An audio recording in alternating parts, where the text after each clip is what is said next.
How's it going, everybody? It's Pilot Flame, and we are back. I am here with my first Legends of Runeterra video. We're going to be doing the patch 1.4 notes. I've been playing this game a lot, and I felt that it would be time to do a patch notes video. I've been playing a lot since it's been out, and it's been kind of getting all the cards and whatnot, and I basically just have to get the card backs now. But it should be interesting. It should be cool to see what they decide to change. I think the meta has kind of been a bit wonky with a bunch of basically yoink cards, as it were, floating around and kind of just being dominated by They Who Endure, which is, you know, a very frustrating experience considering they're burst cards and they kind of are stealing cards from your deck.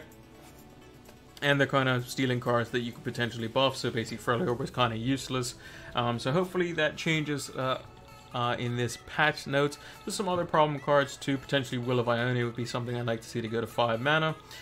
Maybe some revert on like Standalone as an example could be something, and then they nerf let's say Unyielding Spirit could be something there as well. But we'll have to see. So they're basically talking about the card adjustments, and they're talking about the steal effects. So I read over this before, but basically the sum of it is that they want certain champions that have been kind of underplayed in Freljord to kind of be buffed up, and they made a new keyword for basically stealing a card from your opponent's deck.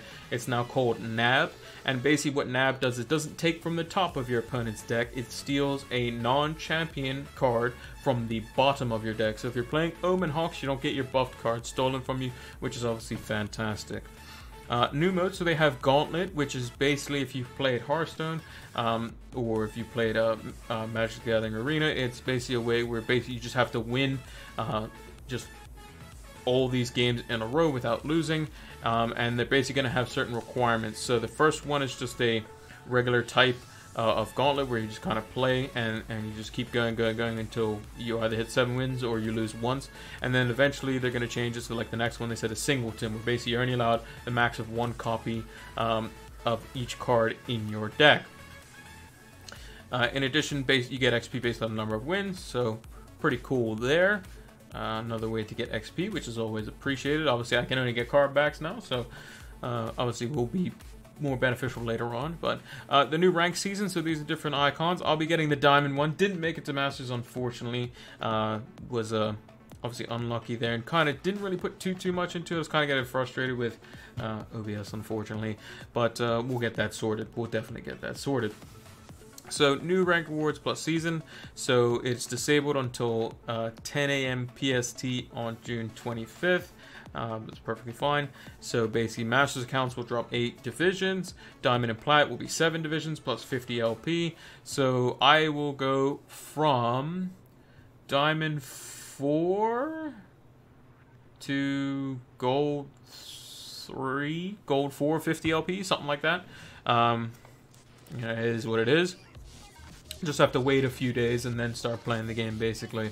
Kind of test things out in normal mode and then kind of go from there, or against other players that you have on your friends list.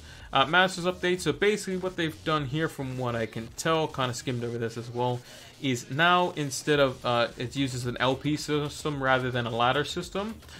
So it basically makes a more meaningful scenario where your gains and losses are kind of determined by a bunch of different factors rather than just kind of your rank, which it was before.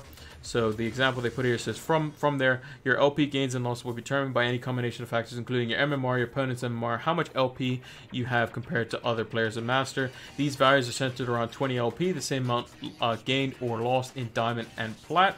And you can range from a maximum of 25 to a minimum of 15. At the end of each season, Master players will reset the platform regardless of how much LP you have. Fair enough. That's basically what happens now as well. And basically our hope is to bring more clarity in the rank process for Masters, tiered the apex of competitive play in Legends of Runeterra. Okay, fantastic. Alright, card updates. This is the interesting part here. So we have Darius. So they're increasing Darius's level 2, so when he evolves health. So he's originally a 6'5", if I remember correctly. I think he's 6'5". Don't really play him too much, but he goes from 6'5", and now he's going to gain 6 health and 4 attack when he levels up. Obviously, increasing that level 2 makes him more durable. 5 health is quite weak for a 6-cost card, especially for a champion. So it may give it a little bit more top end, like it says here. I think it's a perfectly fine change. You might see a little bit more of the burn style decks, maybe have a little bit more late game in the deck, and maybe kind of slow it down, as a lot of decks will probably tend to do over time. Anivia, so they changed her cost at obviously both levels from the 7 mana slot to the 6 mana. Obviously this makes it so that she can obviously be played alongside of a couple of spells, a couple of cheaper spells earlier on, but her transformation, her level up, doesn't happen when she's enlightened. So just because you can play her 1 turn earlier doesn't necessarily mean that she's going to be better that early on, unless you're attacking with her. And obviously with only 4 health as a 6-cost unit, can be easily taken out. Probably still want to play her when she's going to be enlightened, but it obviously opens up some avenues there, and maybe for more of a mid-range style deck for her to be played in. But I like the change overall. Braum. So Braum is now going from a 3-cost to a 4-cost, so they're nerfing his cost, but they're increasing his power to 1, so he still does 1 damage now. Okay, that's pretty good. And this is the first time I survived damage, summon a Mighty Poros. So basically they're giving him a one-off on his basically leveled up his leveled up card, and now he's now the same cost obviously at level 2, but he has 2 power and 6 health rather than 7 health. So basically he gains 1 attack and 1 less health for his level up, but obviously has regen for both of them, and he's obviously way better now. He's way better because now on his first time that he kills something, which you can play him on 4. So let's say, as an example, you're going first as Freljord. You pass turn 1, you pass turn 2. You're now going into turn 3, where you're on your attacking turn. You may not even be on your attacking turn. You have 3 attack, 3 mana. If you just have a 3-drop of some kind, let's say you're playing a Poro deck, you play a Mighty Poro on 3, you can then play Braum on 4 and generate another Mighty Poro and kind of ping off the smaller units. And it's obviously super good. Obviously against Shadow Owls it's a little bit trickier, but I like the change overall. I think he is going to be one of the decks designed around kind of just generating value around your opponent, potentially like maybe a different breed off of They Who Endure as an example. He might be more of a control-y style, or maybe he's more of like a Tryndamere OTK. Can obviously provide a little bit of kind of safety there and kind of take away some of the aggro units. Obviously he has challengers, so obviously elusive units can't defend against that, which is quite nice, and the regen makes it so that he can keep doing it. I think this is a fantastic change. I think Braum is really good now. May even be too good, but we'll kind of have to see kind of how he plays in that archetype of him, like a mid-range to control style deck that kind of waits for that super late game, and he just gains infinite value obviously when he hits his level up as well. And obviously with Fury of the North, if it doesn't get hit in this patch, it's still going to be a ridiculously strong card. Super Mega Death Rocket, so offers satisfying payoff but could be used a bit more consistently, especially in expeditions. So created by Jinx, level 2, is now a 1 cost. So obviously a super good card. Deals 1 damage to all enemies and deals 4 damage to enemy nexus. Obviously costing 1 less probably doesn't matter too much, because when you're playing Jinx and you get the Super Mega Death Rocket, you have no cards in your hand anyway. So it costing 2 to 1 is a slight upgrade, but not going to be that big of a deal in the grand scheme of things. Followers and spells. So Genevieve Elmheart now has 5 attack, or 5 power and 5 health. This is a Demacia card. It is very good at a 5/5 stat now. It is something that you could potentially play on 6 instead of Cythria in a likes of a Bannerman deck. It has Challenger, which is obviously insanely good, and it is combined with Scout. That means it can basically challenge 2 units, and obviously that's really good. It's a bigger version of Valor, and if Valor was a slightly better static card, or the spell was slightly cheaper, it would be an insane card. I feel that this card could make its way into Bannerman decks and potentially a 2 of. Maybe cut a Cythria for it. I think it's going to be a very good card. I'm going to experiment around with it, and I like the way they're going with the direction of the epics, because they basically wanted to say that epics are like kind of half champions in a sense, and they should be just as impactful in the way that they play. So when I'm summoned, give other allies +1/+1 this round is a very powerful stat. It could be something to where you just want to trade up and gain value if you're slightly behind on board, and you can kind of pick off the lower cost units. This is also something that could just straight ruin cards with any type of last breath effects, or cards that are like hiding in an elusive sense as well. Next, we have Unyielding Spirit. So they changed the spell speed, so now it is a fast spell. I like this change. I just feel that they could have done this when they nerfed Standalone to 4 mana, because Standalone went from being a pretty good card in a pretty good / really good card in a tier 2 deck, typically the Zed Fiora OTK decks, into just never being played ever again. It just became a meme at 4 mana because you just couldn't use it. I would like to see obviously Standalone go back to 3 mana, so it gives that option still back. However, you don't have the capability of just having a Fiora just be just unkillable without being Will of Ionia back to the hand. This obviously makes Deny obviously an insane card, and I think that all of these changes are kind of favoring Ionia based cards. Demacia has obviously struggled with the likes of basically once they play a minion on the board they need it to stick, and Will of Ionia kind of just gets rid of it, and Deny is now going to make it so that you could just spend 8 mana for nothing and they kind of net 4 mana and you waste a card, kind of just doing nothing that turn. So I like this change overall, but this is kind of making me worry a little bit about Ionia. I do feel that Ionia was kind of lacking in the meta. It was a lot more of Shadow Isles, a lot more of Splash Freljord, and a lot of Bilgewater. So it is nice to see something a bit different. Basilisk Rider, so it is now a 4 mana, 5 power, 3 health unit instead of 2 health. Its allegiance is grant me +1 and +1 overwhelm. So it doesn't seem quite enough play. I think 5/3 is a perfectly statted aggressive card for 4 mana. If you're running a very Noxus heavy deck, maybe more of a mid-range aggressive deck, it's obviously a fairly good card. It's obviously its attack is something that could be, you know, very over the top, and it will turn it into a 6/4 basically. Overwhelm cards are, you know, something that are far and few between, but they do have a quite powerful effect, and they do go through the likes of Barrier. And obviously with 6 attack at 4 mana, if you get the Allegiance proc, it's going to basically kill anything that's in its path, and it will probably survive some things at 4 health with the Allegiance buff, but obviously Allegiance is quite random, so kind of take it with a grain of salt. I think it's a fine change. It's not going to be like immediately broken or something like that, but people might see some experimental play in maybe like a mid-range or a like slow burn style of deck, especially with this change, because I saw this kind of posted beforehand.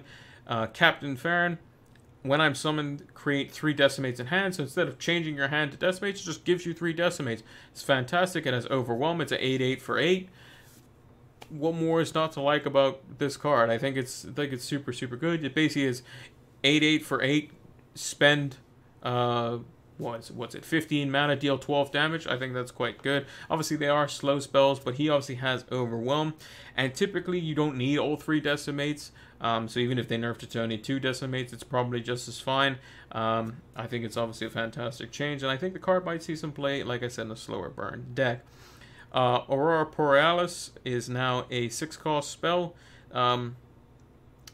Probably won't see too much immediate impact like it says, but obviously an interesting change. Poor decks have kind of been of a, you know, whatever, kind of up in the air type of thing, you know, for a long time. So it's good to see it getting some changes. I do think the card is very powerful. Obviously, Poros snacks give +1/+1 to every Poro in your deck, and obviously it just basically would read that it gives you +1/+1 to every minion more or less in your deck. So very scary when you lower a card like that, especially since it is a burst spell and cannot be countered.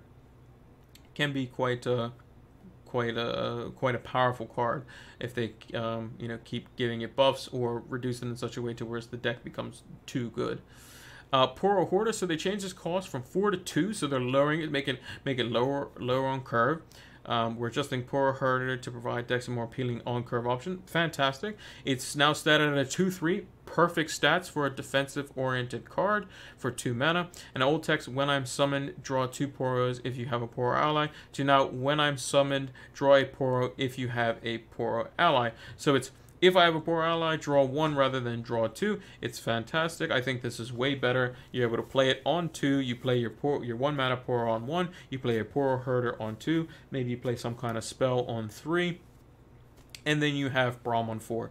Fantastic curve. I think this is a great change. I like what I'm seeing already. She Who Wanders is now just given regeneration. Okay. Card's not really played too much, but once it sticks to the board, it's definitely going to stick to the board now. But obviously didn't see too much play. But obviously a unique effect in that regard. They Who Endure, now 7 mana. Obviously units such as the They Who Endure Shadow Isles Freljord decks were obviously quite good. And I feel that it was something that, you know, could be changed in this patch. I didn't think it needed to be changed, but I can see why they did it. You're not typically slamming Endure on 6 unless you're playing the more aggressive-oriented version, but now I think Endure is probably going to go back to more of the slower, kind of more control-based, and use Endure as kind of the over-the-top, you know, end-game style of play. It could potentially see some play in maybe like a Noxus, Freljord type of like slow burn is incorporated in there, and they kind of use buff cards to gain value, or potentially take down a bunch of minions and maybe use Endure as like their big beefy minion with like Captain Ferran. It's just like an overwhelm to basically counteract barriers. Could be quite interesting, but I think it's going to go back to more of the slower play decks and like a blue-black control type of Freljord Shadow Isles deck. Wren Shadowblade. So Wren is now a 4 cost from 8. Okay, so they changed it from an 8 cost 6/4 to a 4 cost 3/3. Its old text was when the enemy summons a follower, grant it ephemeral. Okay, now its new text is quick attack and strike, create a Shadow Fiend in hand. I think this is a really cool change. It makes it so that it can obviously trade up with its quick attack effect, and it also makes it so that you have infinitely generating value of ephemeral units, which could, if you ran like an Ionia / Shadow Isles type, you know, deck where it's more controlling, more late game, and you revolve it around a Hecarim, you could have a bunch of Shadow Fiends at the end of the game, bunch of Sharks with Hecarim. Could be quite good, especially that Wren has quick attack. Like I said, it's going to trade up more cases than not. And you obviously have the security of Deny and Will of Ionia in Ionia. So I think it's a fantastic change and could be quite good as well. J. Medarda, I don't even know how to pronounce that. 8 cost now to a 6 cost, 6/6 to 4/4. Its old text was elusive. When I'm targeted, draw 1. Now it's when I'm targeted and survive, draw 1. So it's exciting to build around possibility, but his cost and stat profile often made it feel like a trap to do so. We're adjusting him across the board with the goal of making the dream or parts of it more consistently attainable. So they basically want it to have a situation where if this card survives damage and you kind of buff it or you know, change it with things like suit up and stuff like that in well, suit up would just make it an original of a 4/4 again, but if it becomes damaged, you can put it back to its original stats. You can pair it with maybe like a PNZ Freljord deck where you keep buffing it with the likes of like Elixir of Iron and stuff like that. Could be interesting as well. So I like the change that they're doing with these epic cards. I think it's fantastic. Escaped Abomination, so now it's a 2 mana 4/3 instead of a 4/4 when it comes out of the Cursed Keeper. I think this is perfectly fine. I personally would have made it a 3/3. I think 4 attack basically kills anything at 3 mana pretty much, with the exception of that, I believe it's the PNZ mech card. I can't remember what it's or like the robot type card. I can't remember the name of it for the life of me. But overall, obviously a good change. A nerf to that was obviously warranted. I felt like that maybe Blighted Caretaker or They Who Endure could be the cards they target. They targeted this and They Who Endure, which is perfectly fine. The Harrowing, they just changed the cost to 9. Again, a very late game oriented Ionia Shadow Isles deck could be on the cards here. This is obviously super strong. You could potentially just play the Harrowing. It's 9 mana. And then you bring out a full board of Sharks and of the Shadow Fiends That could be super, super cool. I think I'm going to play around with that idea. Maybe that's the next deck that I'm going to have to look at. But I'm not sure if I have enough Hecarim, so I'll have to kind of check that out. I'm close to getting all the cards, but we shall see. Dredgers, they're making a 1 power unit, so it's a 1 mana 1/1. Deep decks were having too good of tools early game. I agree. I think a deck that has as powerful late game as Deep should not be able to kind of control the early game as well as it currently does. A 1 mana 1/1 is perfectly fine. It gets you started. It's going to kill basically any of the aggressive 1-drops anyway, apart from the 1 mana 2/1 with Fearsome. And it's just going to be a chump blocker in most cases anyway. Then you can play it into the 2 mana 1/4 that tosses 2 and heals 2.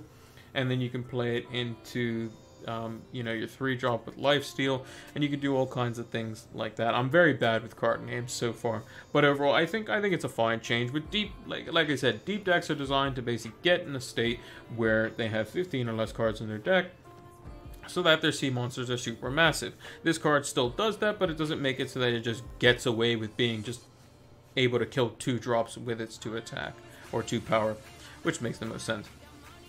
My mode is now from 8 to 7, so my mode was simply too costly for its effect. Could be another interesting card. It is a Bilgewater card, and they also have some interesting cards there, so it could be something to play around with. Not going to probably make a meta deck out of that, but you never know, you never know. Petty Officer now has 2 health. I think this is a fantastic change as well. I think it might be even too good. I think it may need to go down to 2 power later on, depending on how it's played. But obviously, cake control decks are very difficult to play, and they aren't very good. However, it was seeing play as like a 1 of, maybe a 2 of at most, in the Sejuani Yoink decks, the Ferran or Bilgewater decks. So I think it's a fantastic change, and they basically wanted to give a boost to the barrel decks, like they said, and provide a much more aggressive option for the Bilgewaters, and should help Petty Officer kind of be its intended role. Wants to stay around a little, wants to be a little bit more on the aggressive side, and you want to basically kind of use it to get the barrels out there and kind of be a chump blocker and use the barrels to kind of bait that out and sort of stuff. So this is where they talk for steal from decks, so we're keeping a close eye on the impact of these changes and are opening to make further adjustments as necessary. So effects that draw from the enemy deck now draw from the bottom of the deck rather than the top. And the keyword implemented is nab, which is draw a non-champion card from the bottom of the enemy deck. Fantastic change. I really enjoy this. And they've also nerfed Black Market Merchant from a 2 mana 2/2 to now a 2 mana 2/1. I think this is perfectly fine. I think at 2 mana 2/2 it was fine. I just think that stealing from the top of your opponent's deck was the most frustrating thing ever. And it's just because you basically just, if you played Freljord into it, you just lost, basically. If they got off a Black Market Merchant, Pilfer Goods on like turn 3, turn 4, it was just over, basically. So I like that it goes from the bottom rather than the top. And I think 2 mana 2/1 is perfectly fine. I don't think that health is going to change too much. Obviously it dies to pings now, it dies to like whale and stuff like that. But it is something that's just going to be going for poke damage anyway, but the fact that it can be AoE down is perfectly fine as well. Pilfered Goods obviously changed the keywords, and Yordle Grifter changed the keywords as well. And then card consistencies, they've changed, so various consistency, fleeting, icy, crate, shuffle, all those sorts of things. That's perfectly fine. Alright, let's take a look at the new pay-to-win strategies here. So we have a board, so this is the Lee Sin package. I think the board is quite cool. I like the little Ionia symbol right there as well. We got a new Guardian, which is basically a cat kind of staring at a little sparkly looking thing. Looks fantastic. Von Yip, what it's called, Unravel Genius in Zon, beloved companion in Piltover, personality, devious hobby, unregulated experimentation. Interesting. Card back, so we have a Lee Sin, a Fizz, and an MF card back. I think the Lee Sin one looks pretty cool. Fizz just kind of looks annoying, and the MF one is just an anime card back, basically. All of them look pretty cool. These emotes, I wish I could see what they actually did, but the Fizz one is kind of like the blushing, like you kind of just got baited into that. This one is the like I'm nervous one, and this one's kind of like the, you know, what should I even do? I think the Fizz one is going to be potentially really good as a meta game pick for the emotes. I'm a quite big advocate of that. I think that Fizz is going to be fantastic for them. So they have the bundle, so you get the Lee Sin board, you get the Iron Will card back, and you get an exclusive Lee Sin icon as well. That's 1332 coins. I don't know what that translates to, but I think it's like $10 or something. So pretty good. Expedition archetype, so they're just changing a bunch of things in expeditions, which isn't really too much of a change there. They're changing the way vaults work, so now it's capped at 25. I think the most I've ever gotten was 13, but obviously these are targeting players that bought. Teemo level up will be more polished. Okay, players will no longer act first in play versus AI matches. That is a good change. I like that a lot. It makes it so that you can mulligan differently and kind of practice mulligans versus the AI, whether you're going first or second, which is quite nice. And then adding some under the hood safety measures so players can create and format deck names without potentially causing crashes. Interesting. And then a bunch of bug fixes where arena casters sometimes become invisible during attacking. Interesting. Vi would sometimes have not have appropriate buffs when conflict does dawn. Okay, that's kind of important. Issue where cardback could become stuck over the center of the board and block player actions. That's kind of a pain. Standalone wasn't displaying gold highlight when the requirement was met. That's kind of useful to know. Issue where players sometimes targeting specific elements. Okay. Play options on Petty Officer were sometimes displaying rarity gems. Yeah, I did notice that. I did notice that as well. There is one other change that I didn't see in here, which is basically, I don't know if anyone's seen this, but basically like your screen kind of grays out completely when you go to play, I think it's the card's called Glimpse Beyond. It's the 2-mana card from Shadow Isles where you basically kill your own unit to draw 2 cards. Your screen goes like super gray, and then it just highlights like They Who Endure if it's in your hand, and then it goes away. And then also when you play, I think it's called Pick a Card, where you shuffle a card back into your deck. It makes your screen like kind of tinted if you're on PC. It doesn't happen on mobile, but it's just kind of annoying. But yeah. Overall, I like these changes a lot. I think all the new content is fantastic. I like the change to Black Market Merchant and the nab effect in general. It's just very frustrating, so now it's going to be a bit more fair. Petty Officer change is fantastic. You're going to see a lot more in Bilgewater decks. Mind Melt doesn't really change too much, but is an interesting card. The change to Dredgers, it's not going to change why it's used in deep decks. The Harrowing, like I said, in combination with Wren Shadowblade could be an interesting Shadow Isles and Ionia deck. The Abomination nerf makes it so that probably you'll start to see more of the late game oriented They Who Endure decks, especially now that it's at 7 mana. J could be potentially used in Freljord decks, as it has a lot of buffs to it. They Who Endure, obviously said, could be more late game oriented. She Who Wanders is an interesting change. Don't think it will really change too much. The Poros, so the Poro Herder, the Aurora Borealis, and the Braum change. Where's Braum 2? The Braum there as well could potentially be a tier 2 or even tier 1 mid-range oriented deck, and you basically just outstat your opponent with spells rather than just minions, basically, because you're gonna have a bunch of cheap minions and the spells are gonna give it the buffs. So it's gonna be like Bannerman light in a sense. So it could be interesting. Captain Ferran and Basilisk Rider you might see in more of a slow burn oriented deck. I like the changes on both of those. Unyielding Spirit now makes it so that the card isn't just 8 mana win the game type of thing, unless Will of Ionia is in existence. So I like that change as well. I would like to see them revert standalone to see what you could potentially do with it, because now it's not just, hey look, Fiora has standalone and she's also invincible, good luck.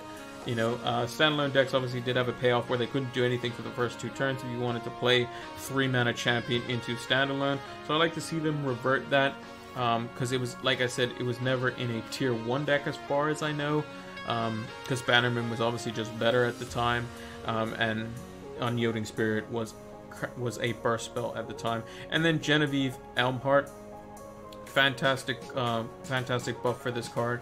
It's definitely going to go into one of the Bannerman decks that I'm going to try out, potentially with a splash of Ionia as well. Super Mega Death Rocket not going to really change too much. It's just going to make it so that you definitely get to play it, even though you already could when you reach Jinx's level up. Braum, fantastic change. I think he's very strong now, and you might see him mid-range and control-oriented decks to stop aggro decks. The inhibit change, probably not going to change too much, but obviously being able to play it a turn earlier is nice. You just have to be very risky, very cautious rather, when you are attacking with Anivia, because she only has 4 health for a 6 cost unit. And then the Darius change is just going to be just a nice buff overall. So that's going to do it for the patch 1.4 notes, the Season of Fortune. Make sure to leave a like on the video, make sure to subscribe to the channel if you're new, and make sure to turn those notification bells on. We will also be doing probably in the next day or two, hopefully I can get OBS sorted out, when we will be streaming some Runeterra, and I'll have my green screen hopefully by then. I'll have my obviously camera set up fully, my mic set up fully for the scenes that I want to do, but like I said, OBS has been messing around to where I can't do it in-game properly for whatever reason or another. So yeah, hopefully that's going to be resolved in the next few days. And like I said, hopefully it's at the same time when I get the green screen as well, which would be fantastic. Make sure to give us a follow over on Twitch and Twitter. We stream obviously over here on Twitch, and we post those videos up to YouTube as well. It's PilotFlame226 on both. It'll tell you when our videos go live and when we do stream for the likes of Legends of Runeterra, and when we're going to be doing that climb back to Masters. And I'm going to be doing more of a commentary. I know the last couple of ones that I've done haven't been playing too well because I've been off mic and off camera. I can't kind of display my thoughts out loud, as it's a lot more interactive. So that's going to do it. Hope you all enjoyed it. Hope you like the Season of Fortune and the new changes coming in Legends of Runeterra. And until then, take care.